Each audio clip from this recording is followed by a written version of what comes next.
to you by Booking.com. Since 2010, they've helped over 1.8 billion vacation rental guests find places to stay. That's billion with a B. Head over to Booking.com and start your listing today. Get seen, get booked on Booking.com. So are we supposed to start the podcast? Ready? 1, 2, 3. Patriots, gay triots, they triots, black triots, brown triots, and to all of the MAGA that is so wound up about DEI, what can they do, Pumps? Fuck off! That's right. That's what they can do. Pumps, what have you had it with? Okay, what I've had it with bullshit. Don't bullshit me. Don't piss down my leg and tell me it's raining. Just be straight up. This is what I want from you. This is why I'm calling. I got an email. I swear to God. It was like 45 paragraphs of bullshit, bullshit, bullshit, bullshit. At the end, the person wanted something from me. I would have appreciated it more if they just said, hey, I know I haven't seen you in 30 years, but will you do this for me? I would be more inclined than effusive praise for 165,000 pages and paragraphs.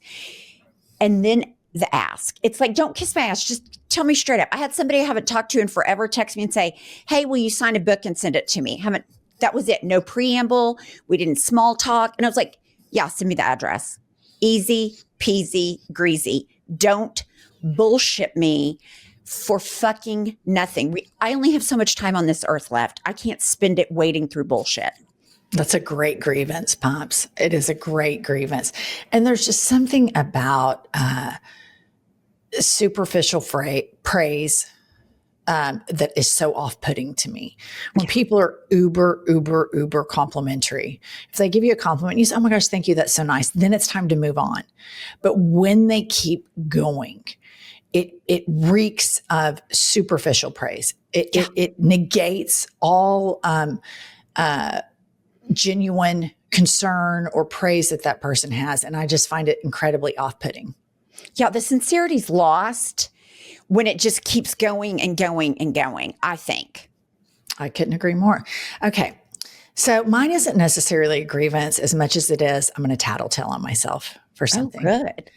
So Josh and I go with our friends Renee and Eden to the Tame Impala concert in Brooklyn. And we love the band Tame Impala. Our lesbian friends that went with us are Australian. Tame Impala's Australian. They did like 5 sold out nights in Brooklyn, right? So I got the tickets and we get to Barclay Center and we go, I asked the lady, I'm like, section 8. And she's like, yeah, right down here. So we go right down and we see the 4 seats and I got the seats that were on the aisle and we sit down. And so a couple of times people were like, you're in our seats. And we're like, no, these are our seats. And they went on some of that typical stuff. And then at one point, one of our friends, I think it was Renee, was up buying drinks. And so there were just 3 of us sitting in the 4 seats. And this girl comes in hot and sits in our 4th seat. And she has a beer and a water and the concert has started. We're like 3/4 of a way through the first song. So it's peak hyper focus at this point, right? And I'm like, that's our seat. And she's like, no, it's not. And I'm like, yes, it is. That is our seat. You can't sit there. And then she's showing me her ticket. I'm like, you're in the wrong section. And I said, our friend's coming back. Like the concert started, you need to go find your section. So she has her 2 drinks, the beer and the water, and she is drunk. And she's slopping like this, okay?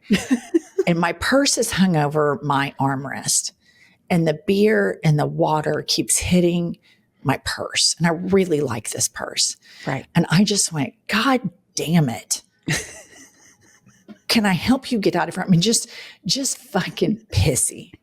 Just as twatty as I could be. I just went, God damn it. Like, are you this big of a train wreck, right? So she's like, I'm sorry. I'm like, it's good. We're good. And I was like, God, that was such bitchy, Jennifer. But I wanted to watch the show and I wanted to secure the seat for our friend. Well, about 5 minutes later, a couple comes up to our seats and they're like, what row are you? I'm like, we're row 7. And he goes, this is row 6. And I'm in these seats. And I'm like, That's the worst. That is the worst. oh my God. And so there's the lady that works at Barclays Center and she's wanting to see our tickets. And I didn't save the tickets to wallet. They were just in my Ticket Master app. Right. And because everybody was attached to all of the Wi-Fi capabilities and the antennas and the 5G, I was unable to get into our tickets. Now we're on song 2, which was a banger of a song, right? And we're homeless. And finally, I get up. Renee had season tickets to the WNBA team, Liberty, that played there. So she had the Wi-Fi password for the good Wi-Fi of the arena. So she does share password. I'm able to get in. I screenshot all of our tickets. I go back to the lady that kicked us out of our seat that worked at Barclays Center. And she is like, oh, you're over a section. So we get over. Somebody is in those seats. She makes them move. We get our real seats. And then it occurs to me that girl that I went, God damn it. It's her seat. She was probably in the right seat. Yeah. You were in her seat. I was, yeah. And I was doing what she did the whole time. And I was acting like I had my shit together and she didn't have her shit together. Now, I do think she could have been in the wrong section entirely. Because I think somebody would have guided her back before the other couple came. But as I'm sitting there and I can't enjoy the second song because I'm really browbeating myself. Right. Why do you have to be such a twat? She was trying. Of course, she couldn't hold a glass. She had I don't know why they don't have lids on these things. I don't know what happened to that idea that when you get things at these arenas that liquid's just slopping around. Yeah. But I just wanted to tattle on myself that I'm a big hypocrite. I am incapable of finding the correct seats. I basically told somebody off that didn't need to be told off when I was the person that needed to be told off. And so I felt like if I atoned here publicly and I want to tell the girl that I said, God damn it too, I apologize. Profusely. I hope you found your seat. I ended up finding mine, and I'm a bigger asshole than you could have ever been, despite slopping beer all over one of my favorite purses. I still humbly and sincerely apologize. Here's the thing. I completely get the seat mix up. I've done it. I try to be super gracious in those situations because they happen a lot. But I am a firm believer in just because you have a seat to an event, you don't get to destroy anybody else's property with all your shit. Because this happened to me, well, not me, but I was sitting next to or behind these two guys at a Thunder game just recently. They're shit-faced. They have their solo cups piled up, like 14 deep.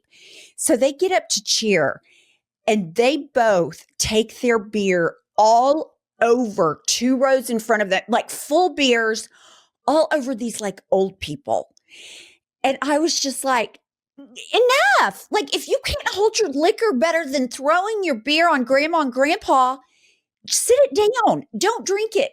Get a lid. I don't know why these arenas don't have lids. That's a huge problem. We need lids in these places. But like, there's no excuse for her spilling on your purse. It's just not that hard. Yeah, I think liquids in an arena or a large capacity venue, we need to focus on liquidity safety and keeping the liquid contained, because then you open up a whole can of worms to people slipping, falling, personal property getting damaged, and this whole just free balling with these cups that have this really wide top filled to the very, very top of beer or water, and everything's flying around. It's just a liquid disaster is what it is. Welcome to I've Had It. I'm Jennifer. I'm Angie. HBIC stands for Beaver. All right. We have Kylie, the producer. Kylie, how's it going? It's going good. I actually had a recent Thunder game. I sat next to this old lady and we kind of bonded. And she taps me on the elbow and was like, hey, I have this bag. I bring it to every game. Put your stuff in it, like your jacket, your purse, so that when things spill, nothing gets on it. So she let me share her bag with her. That was nice. It's genius. That was really thoughtful. And see, this is just something that's interesting, that people are having to bring a bag to secure the bag. Right. I think we need to focus on liquid safety and keeping the liquids contained into one device, because you've got a bunch of drunk people, a bunch of hooting and hollering and crazy shit going on. And we just can't have these liquids flying all over the place, because then I'm sitting there going, God, Acting like a complete twat fact. Total. I was just awful. All right. And then she was like, I'm sorry. And I go, I know you are. I'm sorry. Like, I got right back in there with her, but I thought it in my head, God damn it, this fucking bitch. And it just came out. I was like, oh shit, that was supposed to be internal. Right. And it just came right out. Your indoor voice came out. It happens to me a lot. It's funny that you brought that up, because I have a review and it's 5 stars and it says, Jen, I just wanted to write that I was the chick that yelled your name at the Tame Impala show in Brooklyn. You and Josh are such a super hot couple. I actually can't believe how beautiful you are in person. Aww. After I fangirled seeing you, I just wanted to write in that you and Pumps are my favorite podcasters. iHip is how I get my daily news updates, because I just can't stand the rest of it anymore. And you are both mother. It was so cool to see you in New York. As a native born and raised, we welcome you, and I'm so excited for you to be here. Hoping with Zoran and people like you moving in New York, we'll be back to what it was. Okay, I think it's safe to say that she was not the girl that I goddamned. Would y'all say that we can eliminate her as a candidate on my ongoing apology tour to find this needle in the haystack of the woman with that I owe this apology to? Thank you. I do remember that gal, and she was so sweet. We were leaving and she was like, Jen, and we turned and waved, and she was very sweet. And it was the Tame Impala thing. Oh my God. If y'all don't know who this guy is. So Josh and I listen to their music all the time. Great songs.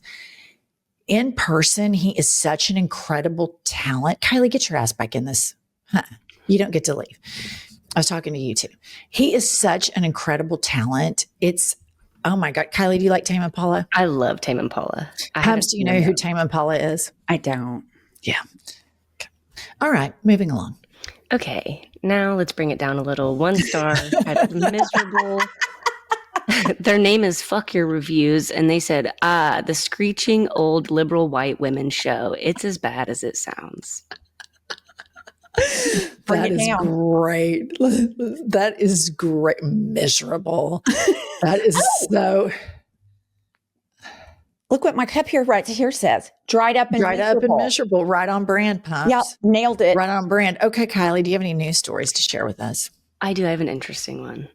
This one says, the door close button in most elevators doesn't work. It's just there to make you feel in I knew it. Okay. I knew it. This says, the door close button you jab every morning, it probably hasn't done anything in decades. According to the head of the national elevator industry, most of these buttons were disabled after the 1990 Americans with Disabilities Act mandated that elevator doors remain open long enough for people with mobility challenges to safely enter. Then it says, but elevators aren't alone.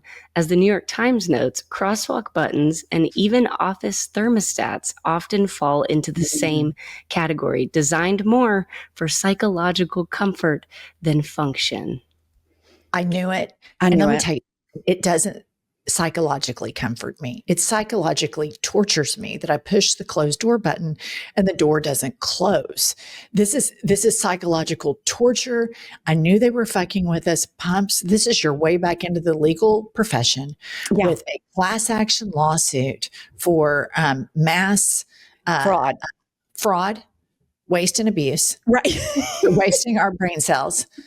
Abusing us by making us think we are in control, and when in fact we're not. And they're like, haha, LOL, joke's on you.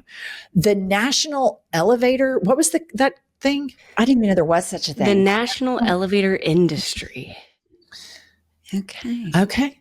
Never heard of that. You know what? National elevator industry, fuck you for fucking with us for all of these decades. And y'all just sitting around at the National Elevator Industry offices going, LOL.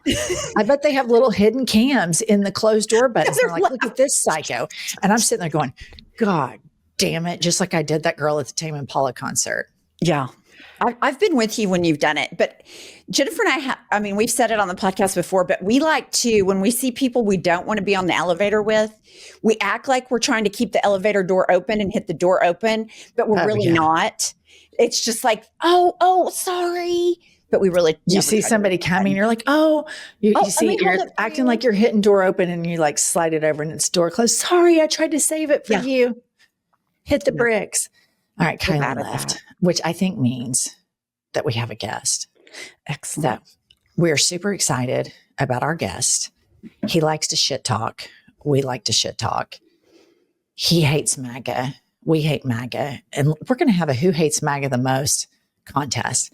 And of course, I'm talking about Rick Wilson of the Lincoln Project. And I can't believe he hasn't been on I've Had It. I know. I feel like that's a fail on our criminal.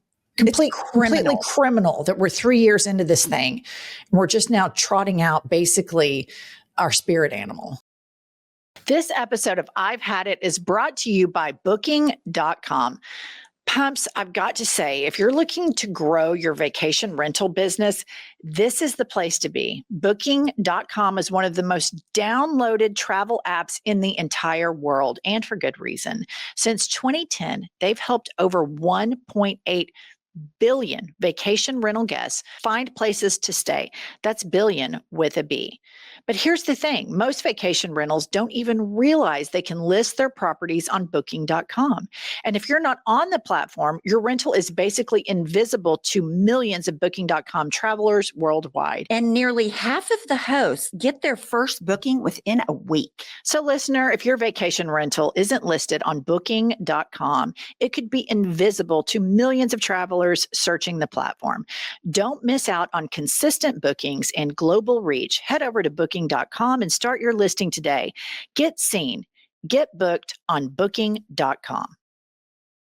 I know you guys are going to think I'm a nut, and I probably am, but when I think about the holidays, I think about these moments with my pets, the ones that make this season so bright. And that's why I am joining Chewy Claus, who's out there making pet wishes come true. From November 4th to December 24th, share your pet's wish at chewy.com/ChewyClaus. It could become real and it helps others too. Each wish triggers a donation of 5 meals to shelters and rescues across the country. Submit through the Chewy app and they'll double the donation. A wish for a pet really is the wish that keeps on giving. Chewy Claus is spreading joy. Listener, every pet deserves a wish come true. Send your pet's wish to chewy.com/ChewyClaus and it might become a reality. Plus your wish means Chewy will donate 5 meals to pets in need. All right, ladies, the worst thing on the planet is wearing a very uncomfortable bra. And that's why Pumps and I are so happy that we have partnered with Honeylove. I'm telling you, it feels like you're not wearing a bra at all. I used to get home from recording and I couldn't wait to get off my bra. Now I realize I haven't even taken it off and it's time to wash my face and put on my pajamas. And it doesn't just stop there. They have holiday outfits, and holiday outfits start with the right foundation. Honeylove bras and shapewear give you comfort and confidence, whether you're in sparkles at a holiday party or in cozy sweaters with family. Treat yourself or someone you love to Honeylove this holiday season. Right now, you can save 20% at honeylove.com/hadit. Just use our exclusive link, honeylove.com/hadit, to grab your discount. After you order, they'll ask where you heard about Honeylove. So please support our show and let them know that we sent you. Celebrate the season feeling confident and comfortable with Honeylove. All right, let's welcome to I've Had It, Rick Wilson. Why the fuck have you not been on this pod soon? Right. How's this happen? So I have no idea. It's a damn mystery, but I'm delighted to be with you guys. We are so happy to have you on. I think the Lincoln Project has been such a front runner in fighting MAGA. And I'm specifically interested that the majority of you or all of you are former Republicans. Is that correct? Most of us are former Republicans. And just, I was sort of an outlier. I was the first like national Republican consultant in 2015, I was like, I'm not doing this shit. I'm not fucking doing it. And when we came together in 2020, all of us were like, we're just not doing this. We're not your people. And it's funny because we are from that generation. I worked for the old George W. Bush, the Bush senior, the smart one. Well, he was a very wise guy. Okay.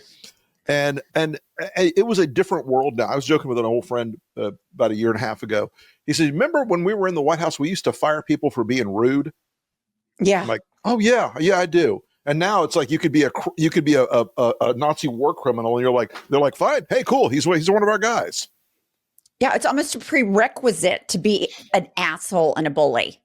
Oh yeah, I mean, and you look at the people inside the White House. They're all trying to be like baby Trumps. They're trying to imitate Trump, or trying to play their own little like sub variation of Trump. Stephen Miller is the worst possible kind of example of that. He's a guy who's never been in a fight. He's never taken or delivered a punch in his life, and yet he gets in there and gets a hard on from putting like kids in zip ties. Yeah, it's sick.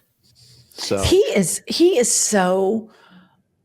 It's unbelievable to me. And I always wondered, like, who is he married to? Yeah. And then I'll be goddamned if his wife didn't roll on to Piers Morgan. And I was like, oh, this totally tracks. She is, I mean, look, I don't know how Stephen Miller has bred with anyone except in some sort of complicated lab experiment. Yeah. But apparently her standards are such that she was okay with that, which tells you everything you need to know about Katie Miller. No shit. Okay. Rick Wilson, what have you had it with? I have had it with this country treating the Democrats and the Republicans like they're two sides of the same coin. Yes. Because one of these parties, and look, I still come as an ex-Republican. I don't have to agree with everything in the Democratic Party. I don't. But I do look at the two parties, and one of them is an authoritarian fascist party that wants to impose a huge government a control of everything you do in your life, that wants to tell businesses how they should run, that wants to tell women how they should govern their lives, that wants to tell everybody that they have to express the official emotions the president wants. And that's the Republican Party. I'm done with it. And Democrats, and the media too often goes, well, the Democrats and the Republicans are just two sides of the same. They're not. The Democratic Party, as much of a hot mess as it can be, does not want to impose a single national standard for behavior on every single human being. They are not out there saying, well, let's round up all those people we disagree with. They're not out there saying the DOJ is going to prosecute all of our political opponents.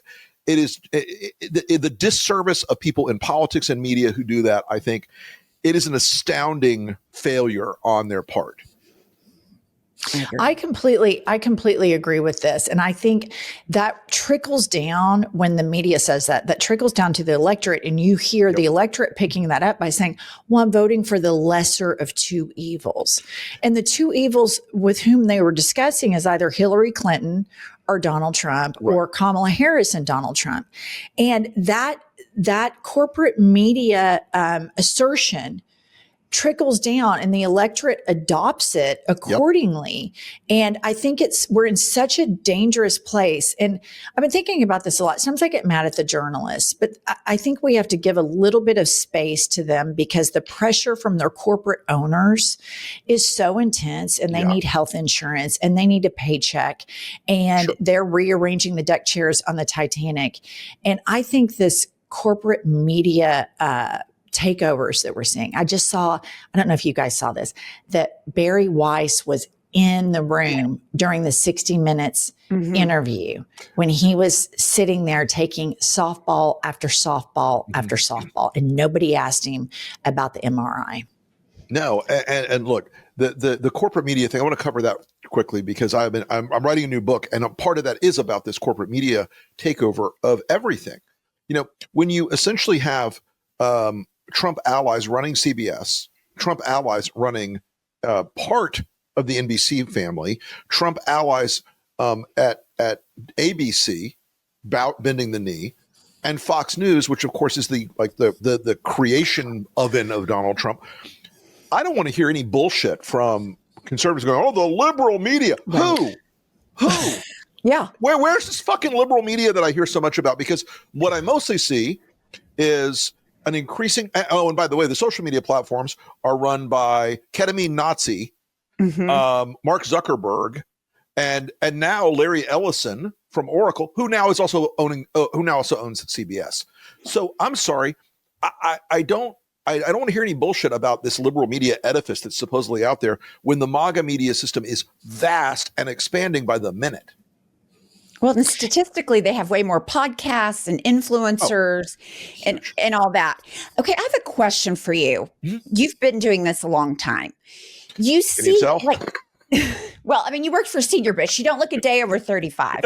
But like the sane washing of Trump, like the sliding into dementia that we all clearly see. Absolutely.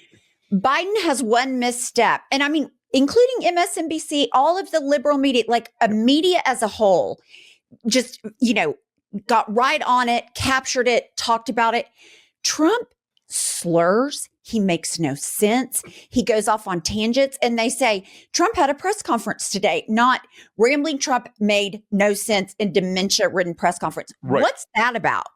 Not crazy grandpa shit talks for 2 hours in a rambling long story about some woman he met in high school. It's crazy. Joe Biden had a bad debate night and the world exploded. Okay. That was all that was going to be talked about. There were people who wrote books about it. Hello, Jake. All this other bullshit. And Donald Trump's physical and mental collapse is right in our faces every damn day. He cannot string 20 words together without some wild ass misstatement of fact. I would say that kindly. When he's not lying, his senility and his dementia is so obvious that he does not understand where he is or what he's doing. This is a president who is physically and mentally collapsing in front of America, and he's in charge of 7,000 nuclear weapons. And he's surrounded by people who know this.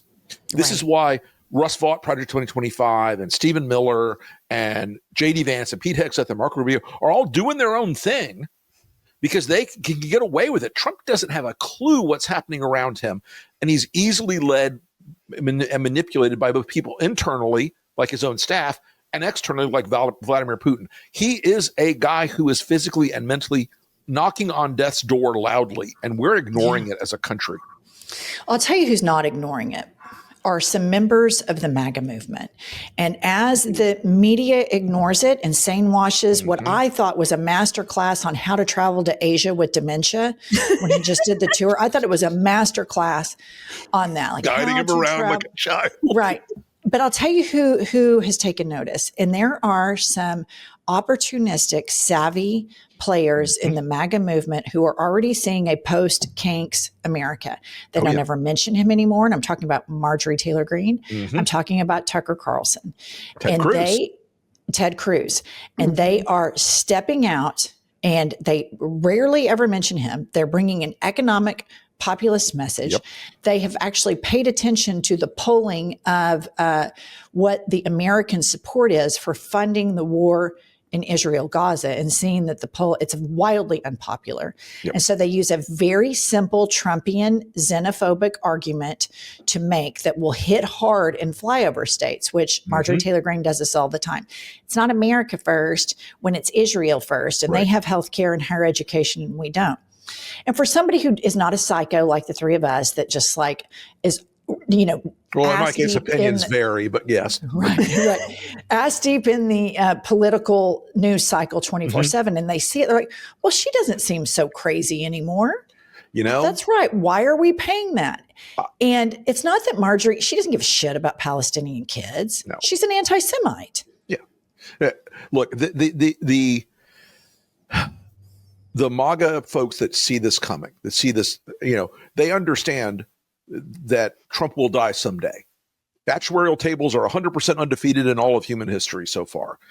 And when he goes, they don't know what world to build. And yes, there is an anti-Semitic underpinning in the MAGA movement. There's a part of it that is wildly anti-Semitic. There's a part of it that doesn't understand how to differentiate between Bibi Netanyahu and Israeli citizens. There's a part of it that looks at that classic sort of populist nationalism and says, America first, bring it home, don't spend money there, spend money here. And it's a longer argument for those people to have in their heads, and they're not good with long arguments. You can see the political motivations of, again, Ted Cruz, Josh Hawley, Marjorie Taylor Greene, Tom Cotton. A lot of these people are looking out into the future, not just 2 years from now, as we wind down the Trump administration, but 10 years from now, where they see a party that he managed to really reshape in his image, and they don't know how to unfuck it. Right. They don't know how to make it viable again without him on the ballot. And that was, Trump rarely tells the truth, but last night he came out and he said, Trump wasn't on the ballot. That's why you lost. That was not an inconsiderable reason. That was a factor. He pulls out these lower propensity voters that ordinarily wouldn't come out to vote, what we call ones and twos. Voters are scored on a 1 to 5 scale. 5s vote in every election, 1s vote and only when it's a celebrity. He pulled those people out, but the rest of them can't. And trying to sell Trumpism right now to regular human beings in America, it's like, here, have a delicious shit sandwich. It doesn't work. Right. Exactly. No, I think that he is a lame duck. And the some Republicans are treating him as such. Of course, Moses Mike Grinder Johnson will go down with that ship. He will. He is. He'll go down all right.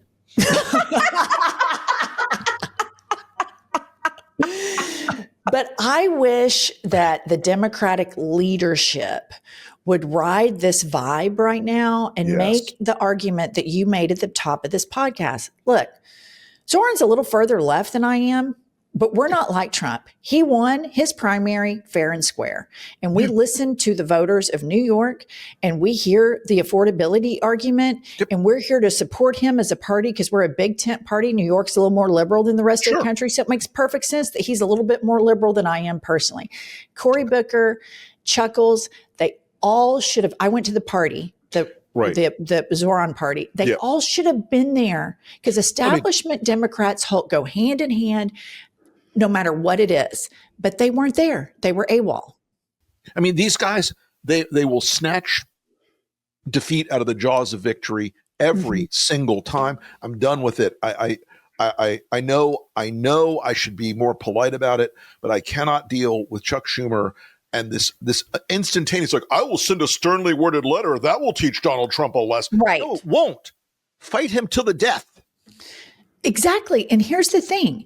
They are playing two different games. The Republicans and the Democrats are playing two different games. And when Kanks was out there saying they're going to make D.C. a state and Puerto Rico and they're going to stack the court, I think if I was Hakeem and Chuck, I would stand up and go, you're goddamn right. We're going to do every fucking bit of that. We're going to do all of it.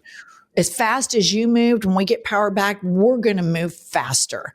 And Merrick Garland fucked up and Joe Biden fucked up by not appointing a fighter in that position. You're goddamn right. We're going guns a-blazing on all of that shit. I got to tell you, I mean, I think the Democrats should be promising right now, we are going to dismantle Project 2025. We are going to dismantle Doge. We are going to hold the people in these mask assholes from ICE and DHS who are zip tying kids and kicking the doors in on the homes of American citizens without a warrant. We're going to hold them accountable. We're going to cut off Kristi Noem's jet. We're going to not let her boyfriend, Corey Lewandowski, run this shit behind the closed doors. We're going to drag Stephen Miller up here for 1,000 fucking hearings. We're going to get every document. We're going to go into the White House with a chainsaw. We're going to find every secret of this bullshit that's going on. We're going to go into all these corporate donors to the fucking ballroom, and they're going to be sitting in front of committees in the House and the Senate, and they're going to get their heads caved in over and over again in public to explain the corruption and the cruelty and the bullshit that's going on and the criminality in this country. Democrats need to show America they've got some fight in them. One of the other things that I've had enough of is like, they're like, well, we'll focus group this policy statement and no one will be offended. No, go in and punch bad people in the face over and over again. And yes, does everybody like that? No. But do Americans respond when you fight for them? Yes, they do. Yes, Well, that's why Trump was president twice. Even though he Yes. lies through his teeth, he gives the appearance, I'm going to go fight for you. Yep. And the focus group situation is what I call pick me politics. Oh, And if you try to that's be good. a I'm going to pick steal that. if you try to be a pick me politician, Mhm. you're going to be milk toast. Nobody's going to like you. Nobody's going to dislike you. They're not going to have a strong opinion about you at all. When we had Cory Booker on the podcast, he made an argument that nobody really knows who Chuck Schumer is. And I was like, yeah, fair enough. And I thought about it since we filmed. And I thought, you know what? Every motherfucker in this country should know who Chuck Schumer is because I know everybody knew who Mitch McConnell was. We all knew that turtle, mini stroke, train wreck. And everybody should know who the Democratic leadership is. They should be household names. Yeah. And the focus group situation is so embarrassing. I read an article that said that they had focus group that the Democrats shouldn't talk about LGBTQ plus rights. And I'm like, you dipshits. Andy Beshear talked about it and he won Kentucky twice. Zoran Mondani threw zero groups under the bus and took on billionaires and people fucking loved it for him because he believed in something. And you would much rather vote for somebody that believes in something that is a pick me politicians. And the Democrats play this pick me politics and it drives me fucking crazy. That moment, one of the weirdest moments of my time at Lincoln Project in 2020, before he passed, I had one conversation with Harry Reid. The old world of Rick Wilson talking to Harry Reid is like, matter, antimatter could have never happened. But he said something to me in that conversation. He says, listen, he goes, there have been three great Senate leaders: Lyndon Baines Johnson, myself, and Mitch McConnell. And Mitch McConnell was a great Senate leader in the minority or the majority because he always had a plan. And he didn't care how to get there. He had a plan to execute on it. And that is not Chuck Schumer. God bless him. I mean, maybe the guy is a lovely person. I don't know him personally. Maybe he's a lovely man. But we are at the point now where fighters are necessary. Yeah. And I'd love to be in a world where more diplomats were necessary. But right now, street fighters are necessary. And that pick me stuff I'm so stealing that line. That's a great You can have it. You can have it. But the pick me thing is so true. It's like they don't want to offend anybody. And so what you end up with is something that might have worked in the beginning, but it gets ground down and it get like there's no salt in it, there's no spice in it. It's all like vanilla paste. There's nothing wrong with vanilla paste, but it doesn't convince anybody. It doesn't make the world go, wow, okay, this is a different idea. These people are going to do something that I agree with or that I feel strongly about. You just get this like mush, and that ain't it, folks. No. That ain't it. Okay, I want to ask you this question. How worried are you about the midterms coming up? You see, the gerrymandering and all that, but outside of that, Trump is now saying, well, if you do what I say, they'll never get back in power again. I'm like, I know it's corrupt. I know it's illegal because that's his MO. So he wants to do this filibuster thing. And I will say this, John Thune came right out today and said, I don't have the votes. He goes, I don't have the votes. You got to have 2/3 of the Senate. That is a real high hill. You're not going to convince 12 Democrats to join the Republicans and pass an into the fill. It's not going to happen. And in some ways, I want to encourage them in the fucking filibuster so that when we take the Senate, see how it rolls. But they're not going to do that. And so he's stuck there. The redistricting stuff, look, California, the Prop 50 last night passed with 1 billion to 1. Virginia now has a supermajority in the House of Delegates. If you all want to play fuck around, we got Virginia now and California and Maryland. Wes Moore came out in Maryland last night and said, well, you know what? Now the election's over, we could do redistricting too. How'd you like that shit? Love him. And in a lot of Republican states, Kansas now, Missouri, and Florida, they've all basically said, yeah, we can't really pull this together. So everybody needs to step back from the table, put the guns down, and let us have a regular old bar fight with a normal election. I think the redistricting stuff, there may still be some screw around on that, but the overall climate of the year right now, we are looking at an election that is driven by three things for 26. Democrats now have a pathway to talk about affordability, the economy, jobs, families. That isn't culture war. It's nuts and bolts. Hey, I'm going to get these roads paved. Oh, think about that. I mean, that's crazy, right? We're going to we'll put new roofs on the schools. That's, all this basic stuff. The second thing is Donald Trump is the most unpopular president of our lifetimes. And I'm 62 years old, and I went through the numbers in my entire lifetime. There has never been a less popular president at all. And that is a drag on Republicans because they defined themselves as the Trump party. Right. These members of Congress, they're not the Republican member from the 3rd District of Illinois or whatever. They're the MAGA candidate who serves Donald Trump. So they're stuck with him. So as his numbers have gone down, their numbers have gone down. The economy is killing them. The tariff war is killing them. The shutdown is killing them. All the polling blames them for what Trump has done. And finally, and I think the biggest thing here is Donald Trump will not be on the ballot for 2026. He's not going to be on that line. And so these low propensity Republicans who are now sort of becoming dispirited and unhappy are like, fuck it, I'm staying home. And we also saw in New Jersey and Virginia last night, the Lincoln Project style Republicans, the moderate Republicans crossed over and voted for Sherrill and for Spanberger. Love it. So on the economy, I feel like the Republicans need to make a big shift in the manner that they talk about this. Not the Republicans, the Democrats need to make a big shift on the way that they talk about this. Republicans have always undeservedly gotten the accreditation that we're so good with the economy, we're fiscally conservatives, and it's a total heaping pile of bullshit. It is I can tell you as a Republican, that's a pile of ex-Republican, that's a pile of bullshit. Right. It is one of the biggest lies that has been perpetrated on the American public that Republicans are fiscally conservative and that trickle down economic works. And that propaganda where we are from, Oklahoma, it hits really hard with Lincoln Project style Republicans. They say, I'm fiscally conservative and I'm socially liberal. And the Republicans do a really good job for doing decades-long propaganda that embeds into the electorate 100%. To take credit for things that they did not earn. Right. The Democrats operate under assumption politics. We assume nobody is going to vote for Donald Trump. Well, they fucked around and he won twice. Right now, they are ignoring Marjorie Taylor Greene. And I keep screaming from the rooftops, we have a fucking problem here. And they just assume nobody's going to vote for her because she's the crazy QAnon Jewish laser lady. And I think Democrats have to start messaging Republicans fuck up the economy every single time. Then they need to message how many big red cities can you name?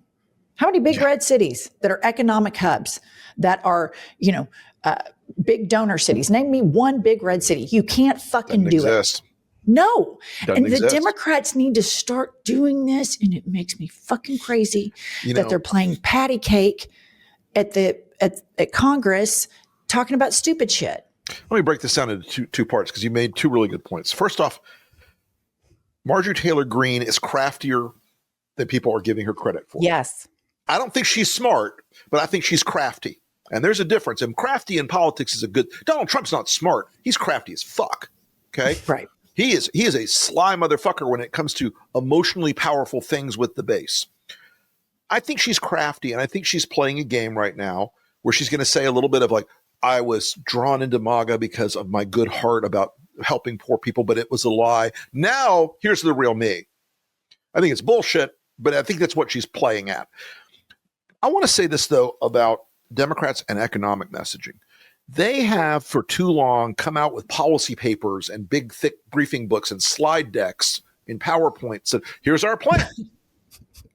Read chapter 7, appendix 4, and you'll be convinced. It's what I call the Ezra Klein theory of politics. You know what? When Ezra Klein's like, you may think you know about toboggans, but the history is, there's a joke about that. But it's like they need to speak to people in America in American. They need to talk about jobs in ways that aren't wrapped up in some weird policy statement or some catch-all bill that nobody really understands. Because as good as the Inflation Recovery Act was for a lot of things, nobody understood what it did. Right. They never sold it in plain English to regular people. And I think that there's an opportunity for Democrats right now because Silicon Valley and private equity and Wall Street and all this enormous wealth in this country at the very top is expanding 1,000 times faster than families in this country. Real wages in this country creep, and the value in private equity and Wall Street and Silicon Valley leaps vertical every day. And I think there's a way for Democrats to start saying, we got to build an economy that isn't just guys who have a summer home in the Hamptons. We got to build an economy that isn't just weird ass guys in electric cars in Silicon Valley. We've got to build an economy that in farm country and in manufacturing country makes sense. We got to build an economy that gives a shit about real people. We got to train people for real jobs. We got to educate people for real jobs, and stop trying to make everything into this hyper sophisticated, like I said, the Ezra Klein argument. People don't need all that nuance and back of the room think tank bullshit. They want to hear real talk. And, and it speaks to how the Marjorie Taylor Greens and the Donald Trumps use very simple languaging. Yes. And I think if the Democrats were to go into deeply red places and say, we need an economy that isn't built on lies. The Republican Party has lied to you. They've used their faith against you, and they've tried to create a boogeyman for you to hate. And who you should hate is that 1% who they're always Donald Trump riding around his golf cart saying, I'm lowering your taxes. You've been lied to by the Republican Party. And have some fire in it and keep it very simple, keep it very black and white. But I agree with you. It is this, when we have some of these Democratic politicians on the podcast and you ask them a question, which is a fucking layup for them to answer. Right. And then 30 seconds into the answer, I'm like, yeah, it's like, well, as in my role on the subcommittee for toilet seat standards, I can tell you, we passed several bills that would improve the possibility. No, stop it. And there's a classic American fight of small against big. Right. Americans were always the small against the big. And that's the Great Depression. That's World War II. That's all these things in American history. I think reframing this, because the Democrats as the party of big government is a lie, but the party against big entitlement and big wealth and big control and big tech and big insurance and big banks, that's a pathway where they can go out and Americans will go, those are my guys. Those are my guys. They're going to go kick the shit. Elon Musk does not need an 8th private jet. He does literally have 8 private jets, by the way, just so you know. He doesn't need an 8th private jet. If he's worth $1 trillion fucking dollars, well, then he can pay 5% more in marginal taxes every year, or pay marginal taxes at all. There's a lot where they've got a cast of villains to run against now, because Republicans also say, well, if you raise those taxes, it's going to be mom and pop on Main Street who pay the price. It's bullshit. It's a lie. But Democrats never wanted to tell that story evocatively. Well, and I think here's an important message that the Democrats haven't messaged, and the Republicans have done a very good job. The Republicans have spoke about privatization and how important it is and how much preferable that is. And the Democrats have not offered an alternative, which the facts are aligned with their policy. If you are for privatization, then you're going to be on a Boeing and your door of your airplane is going to fucking fly off because there's been zero regulations on that. Yep. And it's better for you to have these services that are a matter of life and death in the hands of people that aren't doing it for profit. Because every time it's for profit, look no further than the pharmaceutical industry, the fertilizer industry, the military industrial complex, the tobacco industry. 12 times out of 10, they're going to dick you over and they don't give a shit if you or somebody you love dies, but the government does. And the Democrats have not offered a defense. And that's why the public was so down with all of these normal, everyday civil servants that worked for the government getting fired, because the Democrats have never explained how life-saving and important those jobs are. Is there room for cuts? Yes. But I believe it was somebody that worked under Elon Musk that they interviewed that said, I was actually really surprised at how efficient the government was, and I didn't find that much waste. Years ago, a guy who was the Secretary of the Air Force was a friend of mine, a guy named Don Rice years ago. We were talking about this one night, and he said, here's what Americans want. They want a government that's smaller, smarter, and better. And I think those all could be done I think the Democrats could run on those three things. We do have bloat in the government. Sure. 100%. We could do things a lot smarter. 100%. But we could also craft a government that is more about taking care of things that people need in their lives. During World War II, we provided childcare because women had to go to work in the factories while men were fighting the Nazis. We did things in our country that today, people would say, oh, that's communism. But you know what? I look at the rest of the world and the things that they do for people. And if we had a structure in our country where this absolutely incomprehensible amount of wealth that has been generated from private equity, Wall Street, and Silicon Valley was accountable at all. And I say this from a conservative economic perspective. These guys get a free fucking ride on regulations, on taxes, on everything. We support and basically fund them and provide them with an enormous amount of wealth and protection. When the banks went tits up in 2008, wasn't those poor fuckers who lost their houses and were upside down on their mortgages who got bailed out? It was JP Morgan. Yep. All this. And the airlines, the airlines have been bailed out. The airlines, I think, have been bailed out like 5 times in my lifetime. And what an important message that the Democrats should be crawling all up like Moses Mike Grinder Johnson's ass. This is what pisses me off. He would like that. No, you don't turn him on. He's going to have to report you on his porn app. It pisses me off too that Democrats don't call, because the Christian nationalists brought faith into the political discourse. Mm-hmm. And I think Democrats need to respond to that, to say, this guy's your example of Jesus, the guy that's the pedophile protector that doesn't do anything to fight for young kids to eat. And they need to call it out directly. Hakeem did a few days ago. He talked about the pedophile protection program. And I was like, yes, more of that. Now take it further and call him a Christian hypocrite. Because when they quit playing pick-me politics and they put a little fight in their step, it works. And I remember, and y'all probably do too, in 2015, when Trump called Ted Cruz Lion Ted and Marco Rubio, Little Marco. I loved it. And what was Jeb Bush? Low energy Jeb. Low energy Jeb.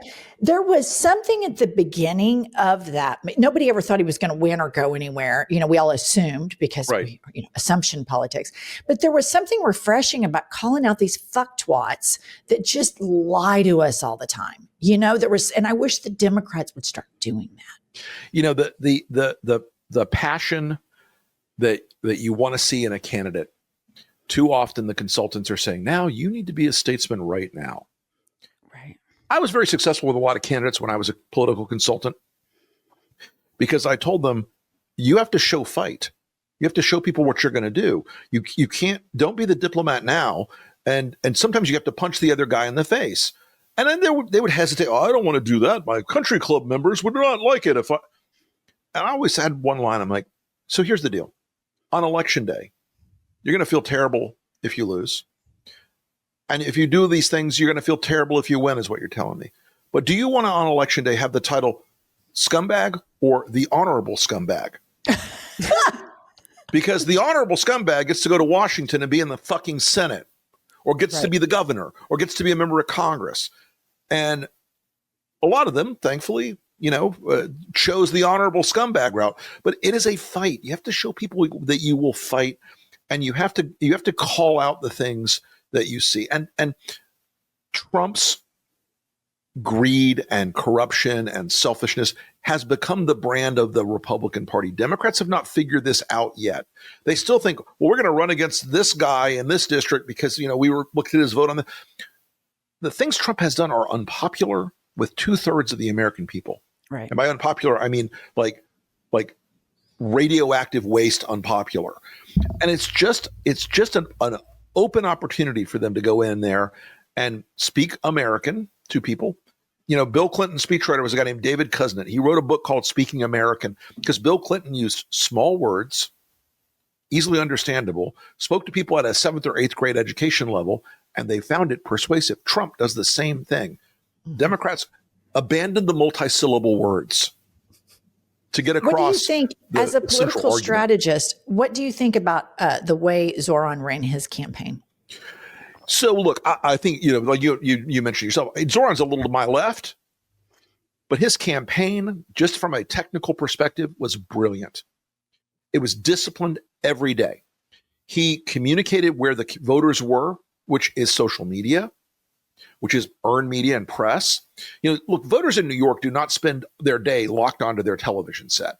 You're commuting, you're working, you're around. It's not that kind of place, but they do get their news from their phones. He ran a campaign that was mediated by this camera again, by the phone. So he used social media brilliantly. His affordability riff over and over and over and over again worked to build up a pad of support for him. Yes, he won Brooklyn by 80%, but he also overperformed in Queens, which is a more conservative part of the city. He overperformed even on Staten Island. He didn't win Staten Island, but he did better than anybody thought, because the affordability and economics cuts across every ideological boundary right now. The higher price of groceries, it's unspinnable. You're looking at that bill when you're in HEB or Publix or Whole Foods or whatever, and you that's not spinnable. So families feel that, and when he talked about it over and over and over again, and when you see New York as this city with this insane wealth on the top end, and people who, a middle class family in New York now has a $300,000 income, and it's impossible to raise a child there. And so he kept that discipline and that focus every day. He also was a happy warrior, which counts in politics. People, you see certain presidential candidates, whether you agree with them or disagree with them, they were happy warriors. Reagan was a happy warrior. Bill Clinton was a happy warrior. George W. Bush was a happy warrior. And, things got shitty on September 11th, but he was a happy warrior in the campaign in 2000. Barack Obama was a happy warrior. Pessimistic candidates have a much harder hill to climb. And this being a change election cycle where people want a change, Mamdani was able to run against Cuomo, who basically functionally became Trump in the race. Right. And he ran a brilliant campaign. I mean, there's just technically a lot to learn from it. The branding was great. The logos were great. The music and the video composition was great. And people felt like they knew him. He became a friend to people through the social media stuff, and they liked it a lot. Now, being mayor is a hard fucking job. Right. It's the hardest job in America. I know this. I was a senior advisor to the mayor of New York at one point, and it is a terrible, grinding, often depressing job because it's a big old city and things go wrong every single day, and you don't get the luxury of like, I'm going to have my big plan for the day when a cop gets shot, or a building collapses, or a school gets catches on fire, or whatever. And that stuff happens every minute of the day. So, yep, but brilliant campaign though. Listener, the hot book of the summer. Oops, I have it the wrong way. Take two. Listener, the hot book of the summer is now the cool book of the fall.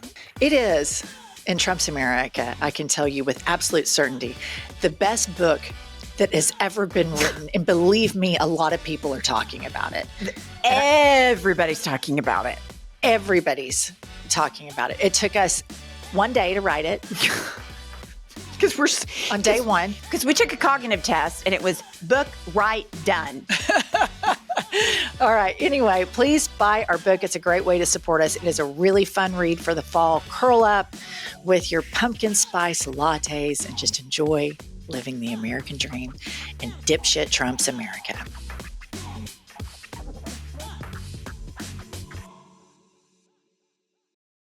Listener, have you ever found the perfect couch or lamp online and then it's total sticker shock? And it's like, oh my God, I want that look. I want that lamp, totally out of my budget. Well, I have a secret I want to share with you. I use dupe.com. It's simple. Just type dupe.com / before any product URL, and Dupe instantly shows you similar and more affordable alternatives.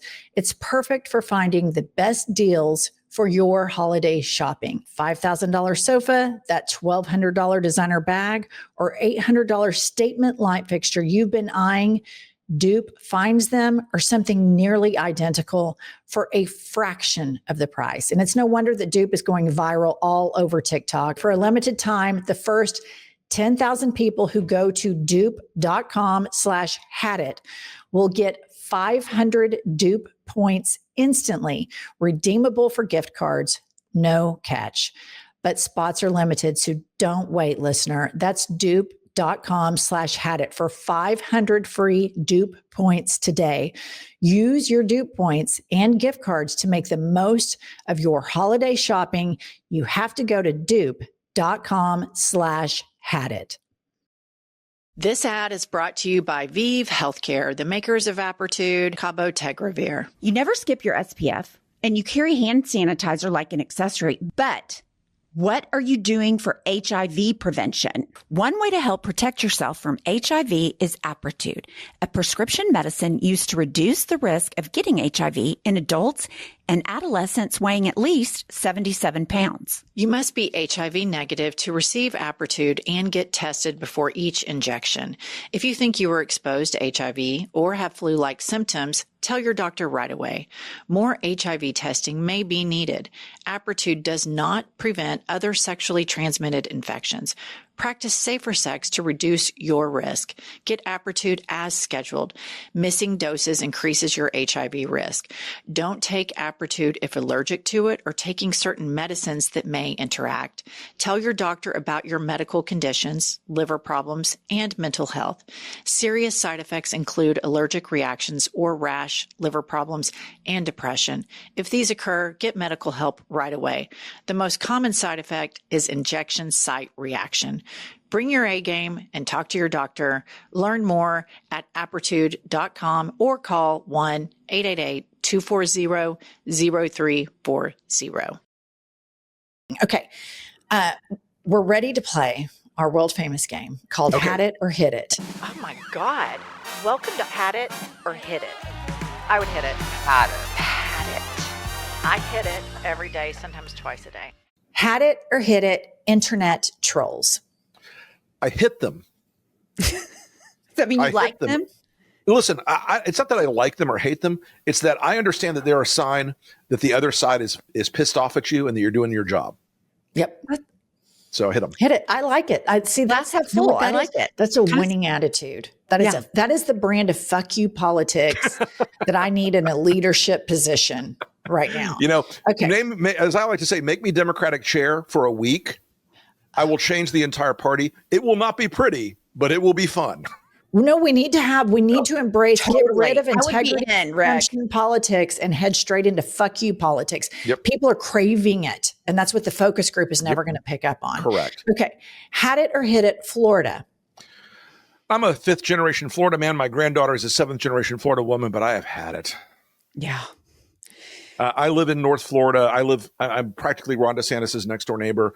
I love my state on some levels, but I've had it. It's such an ugly place now, both spiritually and physically. It's developed it's overdeveloped like crazy. The politics here is so ugly and cruel and shitty. And I hate saying that, but I've had it. What's going on with Kitten Hills?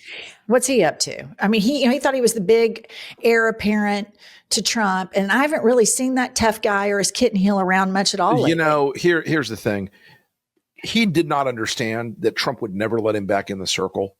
Right. Because Trump's chief of staff, Susie Wiles, used to work for DeSantis. And DeSantis' wife, Casey Macbeth, I call her, Casey decided Susie Wiles had to go and humiliated her publicly. And Susie Wiles has never forgotten that. And she pisses in Trump's ear about DeSantis all the time. He's dead, but he's too dumb to lay down.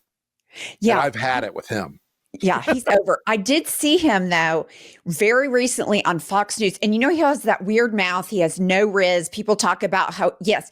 So he is on there. I swear to God, during the interview, he's sitting there going, He's like really trying. Oh yeah, you can see it in his brain. Like, I will now run human program 7. Smile fetchingly. Normal smile. It's exactly, Rick. That's exactly. It's really inauthentic to say the least. Oh God, yeah, the guy's he's a hot wreck, hot mess. That photograph of him with the white rain boots on. Yeah, that is just. I mean, it is just absolute perfection, and it tells you that when you are a politician that paints over pride sidewalks, if you would have had a gay person on staff, they would have never allowed you to be in front of a camera in those ridiculous. I have a theory that is related to that. Okay, let's hear it. Is that his staff hates him? Yeah, has to be. That is my theory. His staff hates him, and they have to. He is an incredibly unpleasant person. Incredibly unpleasant. And will never be president. He's just there's just poison. Yeah. Okay. Had it or hit it. Trump's ballroom. Oh God.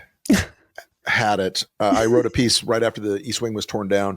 I mean, when I was at the White House, the East Wing was this beautiful historic place. It was a symbol of American generosity and graciousness and hospitality. And, and that place would be, one day it would be a team of junior high basketball championship girls. And the next day it'd be astronauts. And the next day it would be Nobel Prize winners. And the next day it would be, kids working in an apprentice program. And it was a special historic place. And the obscenity of him tearing it down in the 10 years of Trump, other than January 6th, I can't think of something that made me more emotionally angry than that it was just such an obscenity, and it's such an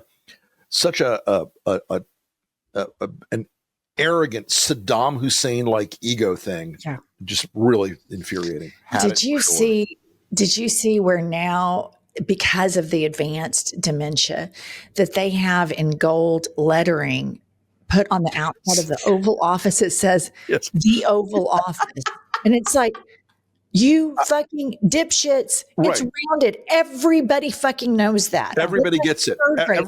Everybody gets it. These people, this is like an insane medieval king. They all know that he's not the guy in power anymore. He still has that ability to command, but everybody knows this game is ending. Yeah. This game is winding down. And it's curtains. And none of the people around him, by the way, who are getting away with murder right now, quite literally in Stephen Miller's case. Yes. Democrats, if you let them go, you are fools. They will spread the virus if you don't hold them to account when he's gone. I agree. You think they wouldn't? You think that they would ever fucking blink if an Obama or Kamala Harris did something to the Oval Office? Let me tell you, that. That's before we even get into the war crimes. And if I was Barack Obama and I put up Temu whorehouse decor stick-on gold leaf bullshit all over the Oval Office, Fox News would be running a 24-hour thing, the desecration of the White House. And there would be people in the street with pitchforks and torches. Yeah. Because there's a Southern word that my grandmother used to use, gradu. I don't know if y'all know that word. But we say gradu in Oklahoma. Right. Well, the gradu all over the White House is a sign of his dementia also. Yeah, he wants to be somewhere that looks like Mar-a-Lago, so he's comfortable. It looks like his Liberace, Bukkake, Spooge, glitter, fucking Marie whatever. Antoinette. In Trump Tower. I also have this theory, Rick, that the real psychotic planners that are thinking long-term here, that want to dismantle the Constitution, they realize, let's give him projects. We'll give him arts and crafts projects, and he can have show and tell with the billionaires in the Oval. He can build his ark. He can do his ballroom, and we'll keep him occupied with the Lincoln bathroom. 100%. While Russ Vought, Stephen Miller, and Peter Thiel and Steve Bannon. Where they really fuck it up, because they know that if they do not consolidate power in him right now, they do not have an heir apparent that can go win a real election. No. You think J.D. Vance, the failed drag queen, is going to win a general? No. Fuck no. And Kitten Hills, everybody hates his ass, So J.D. Vance is is a guy who is really trying to play act charisma, Yeah. and it Yeah. ain't there. No. And the whole Erica Kirk, JD Vance thing is just weird. So gross. It's so weird. The way that whole thing is rolled out has just been so bizarre. My favorite, some woman on Instagram, she's like, "Ooh, Usha, you in danger, girl." Okay, Rick Wilson, last one. Had it or hit it, the United States of America. Hit it. I'm keeping it. I'm going to fight for it. They're going to carry me out feet first out of this fight, most likely. I'm going to keep plugging away for this place because we are the inheritors of a tremendous gift. Our country didn't start out perfect, and we have millions of people who have sacrificed their lives on the battlefield and in the streets and in courts and in Congress, and who've tried to build something that honored the Constitution and the founders and the sacrifices that generations before us have made. And I absolutely refuse to give that up to this petty tyrant and his scuzzy little minions and this grotesque movement that they think is going to replace the republic and American democracy. Just won't do it. Yeah. I love that. We'll leave it there. Rick Wilson of the Lincoln Project, thank you for all of the work. Thanks so much for both of you for having me. I really appreciate it. It was so fun. Yeah, it's so fun. I'm so glad that we collabed, and let's keep fighting them. Let's keep pushing the Dems to do a better job, and let's just keep ridiculing the fuck out of these fucking tyrants. Hate ridicule. dorks. That's why I deliver it hot every day. Love it. Rick Thanks, Wilson, guys. Appreciate you. Thanks. Bye-bye. Okay, I just think he's fantastic. I cannot believe this is just now having him on. I like everything he does. I want to see it. And he delivers the what the Democrats haven't tapped into, which is this kind of rage, with status quo politics, with MAGA, with Democratic establishment. He's a very good communicator. And I think his idea of going to run the DNC, doing like a 2-month little stint there, I'm all for that. I think that could be something unorthodox that they need to try to get off of the focus groups and all that bullshit. All right, Pumps, tell our listener about our book.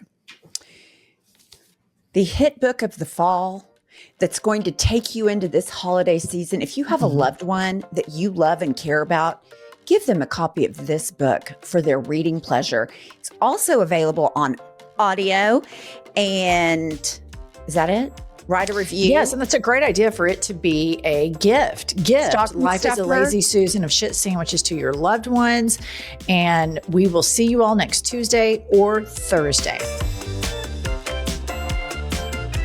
I'll tell you what I've had it with. Let's hear it. I've had it with that. Listen up, patriots, gaytriots, and natriots. We have a new podcast that has dropped. It's called iHip News. It's Monday through Friday, every day, 15 to 20-minute hot takes on the political landscape of the United States of America, always served with a side of petty grievances. We are on all the available platforms, Apple, Spotify, Google, whatever you get your podcasts, and YouTube. Please go rate, subscribe, and review so that we will chart upwards with America's greatest legal mind. Pumps, what does an eagle say? Caw-caw! A little bit more enthusiasm. Caw-caw! That's it. That's Caw-caw! That's the patriotism that this country needs right there.